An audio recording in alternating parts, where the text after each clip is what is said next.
जागतिक इतिहासातील आतापर्यंतचा सर्वात मोठा आयपीओ ठरलेल्या स्पेसएक्सच्या समभागांनी शुक्रवारी अमेरिकी शेअर बाजारातील झालेल्या त्यांच्या पदार्पणाला आणखी एक इतिहास घडवला। एलन मस्क यांची अंतराळ संशोधन कंपनी स्पेसएक्सनं आपल्या आयपीओच्या माध्यमातून बाजारातून तब्बल 75 अब्ज डॉलर उभे केले आणि त्याबरोबरच ते जगातील पहिले ट्रिलियनियर बनले।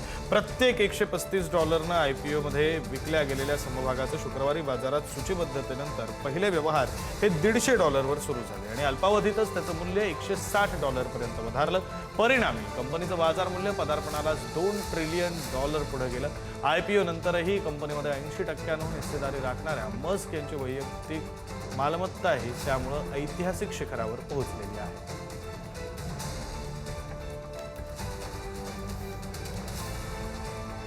आणि या संदर्भात बोलण्यासाठी अर्थविषयक अभ्यासक केदार ओक सर आपल्यासोबत जोडले गेलेले आहेत। केदार सर, स्वागत आहे पुढारी न्यूज मध्ये। आधी तर आंतरराष्ट्रीय म्हणजे जागतिक स्तरावरची ही मोठी घडामोड आहे, या घडामोडीकडे एकतर जगाने कसं पाहावं आणि भारत म्हणून आपण कसं पाहावं?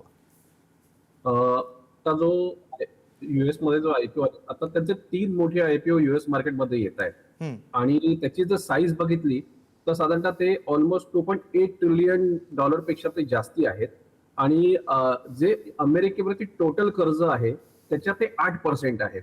म्हणजे आपण टेक्निकलिटीज बघायला गेलो तर याचा सगळ्याचा धांडोळा मांडायचा गेला तर साईज या आयपीओची खूप मोठी आहे आणि त्याचा सर्वात पहिला परिणाम म्हणजे आपण बघितलं की इलॉन मस्क हे पहिल्यांदा न्यू ट्रिलियनर पहिले देशातले जगातले झाले आणि एकंदरीत त्यांच्याबरोबर त्यांच्या असोसिएट जी लोक ती पण बिलियनरीज झालेली आहेत। म्हणजे वॉरेन बफेट पेक्षा ते आज मोठे झाले तसं एकंदरीत नजरेत येत आहे। बरं सर, या सगळ्याचा परिणाम हा थेट अर्थव्यवस्थेवर होत असतो। अमेरिकेच्या अर्थव्यवस्थेवर याचे काय परिणाम होतील काय दिसतंय? एकंदरीत जर अमेरिकेचा बाजार तुम्ही काही दिवसापूर्वी जर बघितलात ना तर बऱ्याच वेळा तो ट्रम्प यांच्या स्टेटमेंटवरती अवलंबून होता। म्हणजे ते जसं स्टेटमेंट करत होते तसं त्याच्यात फ्लक्च्युएशन बऱ्याच प्रमाणात येत होतं।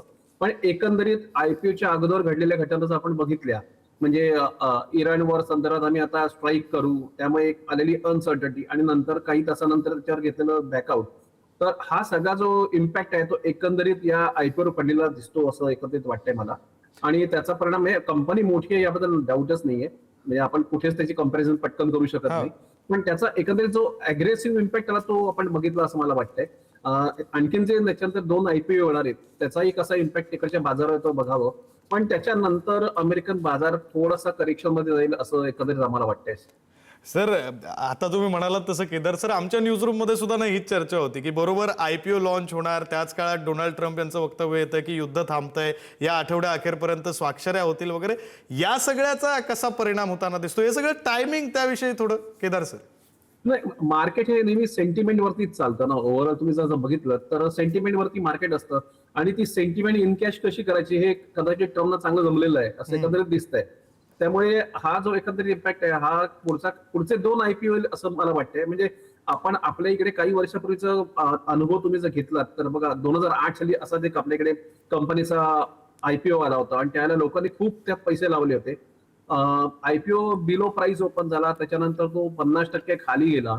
त्यामुळे एक ती जी इगर असते ना लोकांना मार्केटमध्ये पैसे लावायची ती या आयपीओ मधनं खूप दिसते अमेरिकेमध्ये। आणि एकंदरीत म्हणतात ना जी टॉप मोस्ट तेजी आहे ती अमेरिकेत आता इंडेक्स मध्ये झाली असं वाटतंय।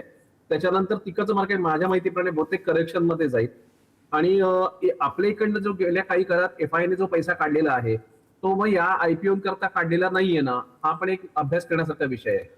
ओके सर, एक आता शेवटचा प्रश्न म्हणजे कोणताही गुंतवणूकदार, भारतातले गुंतवणूकदार काय म्हणतील? बरं, तिकडे आयपीओ येतोय, ठीक आहे, आम्ही काय करू? काय करायचंय गुंतवणूकदारांनी? भारतामध्ये काय करणं अपेक्षित आहे? मी खरं आपलं मार्केट ऑलरेडी बरंच फॅक्टर्ड झालेलं आहे। म्हणजे आम्ही जे वेगवेगळे रेशो एकंदरीत जे बघतो की ज्या पद्धतीने एसआयपीचं कलेक्शन चाललेलं आहे किंवा ज्या पद्धतीने एफआय पैसा बाहेर काढतोय, तर आता एक असे ना अक्रॉस लाईन तयार होते की जिथे एसआयपी नवीन एसआयपी येणं आणि जुन्या एसआयपीचं क्रॉसिंग होणं हे आता रिव्हर्सल मध्ये जायला लागलेलं आहे। याचा अर्थ नवीन येणारा पैसा आपल्या एखाद्या मार्केटमध्ये ऑटोमॅटिकली बंद होईल काही दिवस। म्हणजे जे लोक आता मार्केटमध्ये अडकलेले आहेत ते नवीन पैसा घालायला काही दिवस हॉल्ट घेतील। आपल्या इकडचे पण त्याला काही फॅक्टर्स आहेत, म्हणजे जसं आपण आता म्हणतो अल निनोचा आपल्याकडे किती पावसाचा परिणाम होतो हा एक मोठा फॅक्टर आपल्याला बघायला लागेल। त्यामुळे जूनच्या एंड पर्यंत आपल्याला साधारणतः आपला थोडासा पावसाचा अंदाज येईल। तोपर्यंत आपल्याकडे क्वार्टरली रिझल्ट पण येतील आणि जे आम्हाला सगळ्यांनाच वाटतं ते कदाचित या वॉर नंतरच्या काय थोडे अफेक्टेड असतील. इथून मग आपलं मार्केट कुठेतरी सेटल होईल आणि सेटल झाल्यानंतर मला वाटतं आपल्या लोकांनी मार्केटमध्ये इन्व्हेस्टमेंट करावी. कारण की अजूनही स्टेबलाइज मार्केट होतंय असं वाटत नाही. मार्केट सेंटिमेंट दाखवतं की आम्ही स्टेबल झालोय, पण प्राइस फॅक्टर्स आहेत आज ज्या पद्धतीने लोकांचे पोर्टफोलिओ 30-30%, 40% खाली गेलेत चांगल्या कंपन्यांमध्ये पण, तर तो इम्पॅक्ट, तो रिकव्हरी व्हायला कदाचित काही काळ जाईल अजून. आणि आपल्या इकडे लोकांनी थोडं कॉशियस राहावं अजूनही.